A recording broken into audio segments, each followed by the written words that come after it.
मित्रों, जय श्री राम। अद्भुत रामायण, द्वाविंशत् सर्ग। रामचंद्र जी का मूर्छित होना। सत्यनाशी श्री रामचंद्र जी शत्रु को गर्जना करते देख करके अपना धनुष बाण ले अत्यंत कोप करके कान धनुष को प्रत्यंचा को कान तक खींचकर बाण चलाने लगे और राक्षस श्रेष्ठों को खंड खंड करने लगे। रामचंद्र जी का दुष्कर कार्य देख कर के रावण को भी क्रोध आ गया और वह भी रामचंद्र जी के साथ युद्ध करने के लिए अपनी राक्षसी सेना को बोला कि राक्षसों तुम स्थित हो जाओ, मैं अकेला ही इनका वध करूंगा। आज मैं पृथ्वी को निर्मनुष्य कर दूंगा, त्रिदिव को देवता रहित कर दूंगा।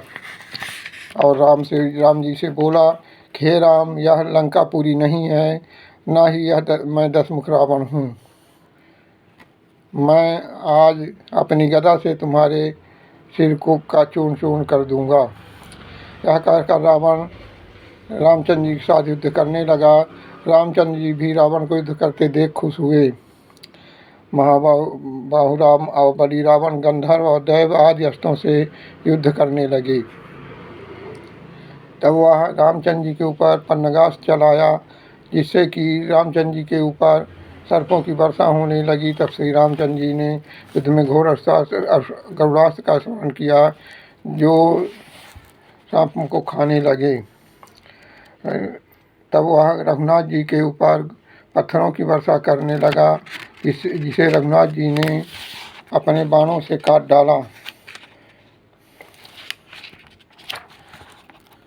श्री रामचंद्र जी भौं चढ़ाए क्रोध से लाल नेत्र किए राक्षस को जलाते हुए समान क्रोध करते उन क्रोध किए हुए रामचंद्र जी का मुख देखकर सब भूत घबरा गए और पृथ्वी कंपित हो गई।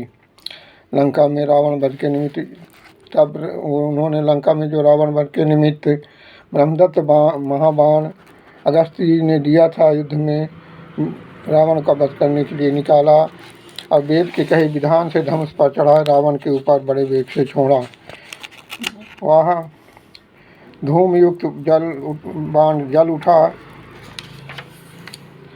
और महादुर्शत काल के समान निवारण करने अयोग्य उस बाण को देखकर रावण हूँ शब्द कह करके बाएं हाथ से बाण को पकड़ लिया और जंघा में पटक कर तोड़ दिया। उस बाण के भग्नों से रामचंद्र जी विमन हुए।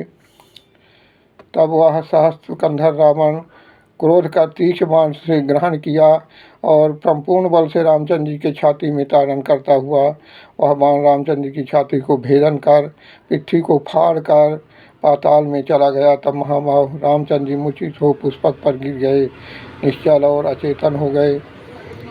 सब प्राणी हाहाकार करने लगे, सब पर्वत और वनों के सहित पृथ्वी कंपित हो गई। हा राम, इस प्रकार के सब दृश्यजन करने लगे।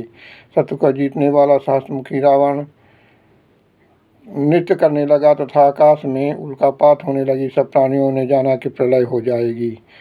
श्री शिव शरणम श्री हर शरणम से शेष अगले भाग में। जय श्री राम।